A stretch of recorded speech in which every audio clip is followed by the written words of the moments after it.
कई राज लिए बैठे हैं। ये कहानी शुरू होती है बनारस के घाट के पास बने ममता निवास से, जहाँ प्रिया लाल जोड़े में ममता के घर उसकी बहू बनकर आती है। आओ आओ बहू, घर को अपने पैरों से पवित्र करो।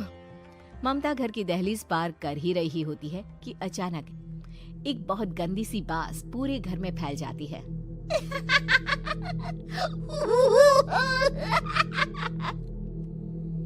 ये बदबू और ये आवाजें, ये कौन हंस रहा है माँ?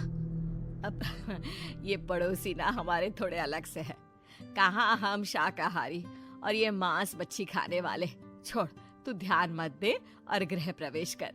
और हाँ बहू, अपनी सास की एक बात हमेशा याद रखना, इन पड़ोसियों से तो कभी बात नहीं करेगी। अच्छे लोग नहीं है ये। अपनी सास की ये बात मानेगी ना बेटा? हाँ माँ, जो आपकी मर्जी, मैं उनसे बात नहीं करूंगी।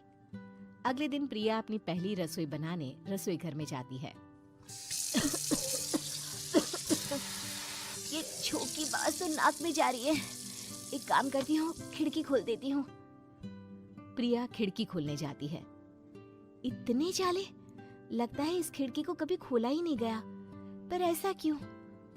ओह, नॉन वेज की स्मेल आती होगी ना।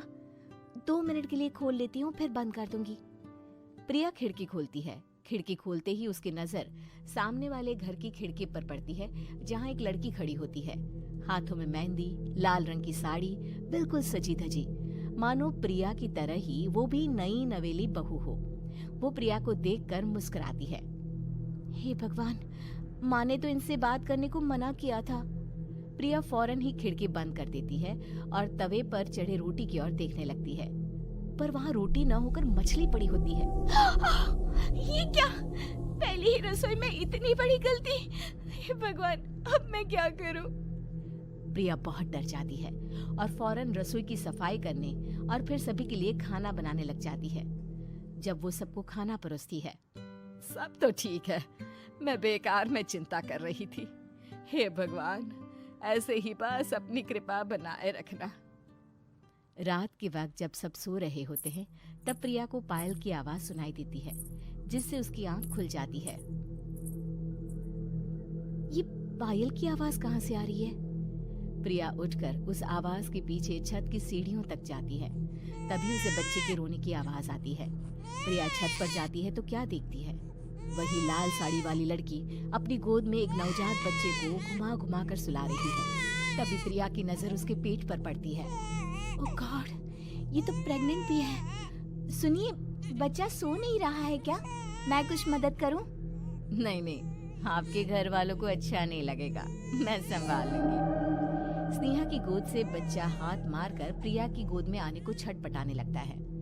दोनों घर अगल बगल में बने होने के कारण प्रिया उस बच्चे को गोद में ले लेती है। प्रिया के पास आते ही वो सो जाता है। बच्चे का वो स्पर्श रात भर प्रिया भूल नहीं पाती और अगली सुबह वो छत पर कपड़े सुखा रही होती है। तभी उसे एक औरत इशारा करके बुलाती है। स्नेहा कह रही थी बाबू तुम्हारी गोद में आते ही सो गया। मैं गौरी, स्नेहा की माँ हूँ। बहू, घर आना, बाबू को खिला भी लेना। शाम को जब घर पर कोई नहीं रहता, बच्चे से मिलने के लिए प्रिया छिपकर अपनी पड़ोसन के घर चली जाती है और कुछ देर बच्चे को खिलाकर वापस लौट आती है। इसके कुछ दिन बाद ही प्रिया को पता चलता है कि वो माँ बनने वाली है। ममता की खुशी का ठिकाना नहीं रहता।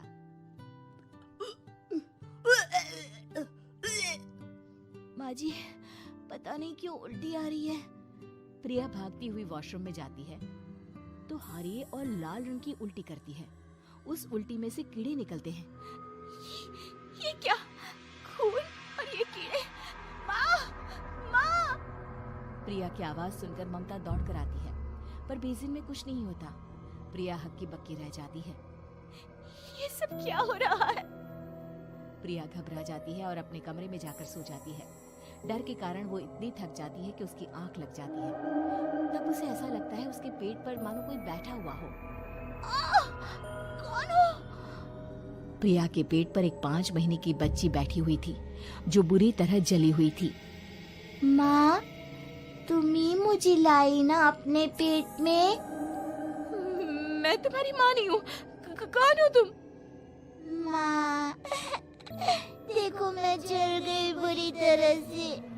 6 महीने पेट में रहने को भी मुझे नहीं मिला। सहला दो ना माँ। बचाओ, बचाओ, माँ। ममता दौड़कर कमरे में आती है। प्रिया की बातें सुनकर वो सब समझ जाती है। तू कहीं बगल वाले घर में तो नहीं जाकर आई ना बहू? मुझे माफ कर दो, मैं गई थी माँ। उस घर में सब मरे हुए हैं बहू। कई साल पहले स्नेहा उस घर में बहू बनकर आई थी। कुछ ही दिन में वो एक बच्चे को जन्म देने वाली थी। पूरा घर बच्चे के आने की खुशी में खोया था कि एक दिन अचानक उस घर में आग लग गई। सब बुरी तरह जलकर मर गए। गौरी आज भी दादी बनने का इंतजार कर रही है और इसीलिए स्नेहा ने अपना अजन्मा बच्चा तुम्हारी कोख में डाल दिया। ममता ये कह रही होती है कि पीछे से उसके पैरों को एक बच्चा पकड़ लेता है। दादी, दादी। माँ, स्नेहा की गोद में यही बच्चा था। ये बच्चा कौन है फिर? तेरी मौत है। तेरी भी दादी। जिस चीज का ममता को डर था वही हो गया। ममता निवास के ऊपर मौत ने चादर बिछा दी थी। प्रिया का पेट ऐसे बढ़ जाता है मानो 9 महीने का हो। 2 हाथ उसके पेट से बाहर निकलते हैं। बहू, संतोष को फोन कर, किसी पंडित जी को बुला बहू। प्रिया का पति भागता हुआ घर आता है। ये तो होना ही था माँ। तेरा पाप तेरे सामने आ गया तो तू सह नहीं पा रही है। स्नेहा घर में आग लगी नहीं थी, माँ ने लगाई थी, प्रॉपर्टी की लालच में। और वो बच्चा मेरी पहली पत्नी का बच्चा है, मेरा बेटा, जो कि उस आग की चपेट का शिकार हो गया था। मैंने तुमसे ये सब माँ के कहने पर छुपाया था। मुझे माफ कर दो प्रिया। तुम अगर चाहो तो यहाँ से जा सकती हो। मैं तुम्हें किसी भी बंधन में रखना नहीं चाहता। मेरी शादी हुई है आपसे, मैं आपको छोड़ नहीं सकती, पर उससे पहले हमें स्नेहा, उसकी माँ और बच्चे की आत्मा की शांति करवानी होगी। संतोष और ममता गौरी के घर जाते हैं। अंदर सब कुछ जला हुआ होता है। जमीन पर जली हुई लाशें बिखरी हुई थी। ममता रो रो कर अपने करने की माफी गौरी से मांगती है। प्रिया स्नेहा के घर वालों का अंतिम संस्कार करवा देती है और ममता निवास फिर से आत्माओं के साए से मुक्त हो जाता है।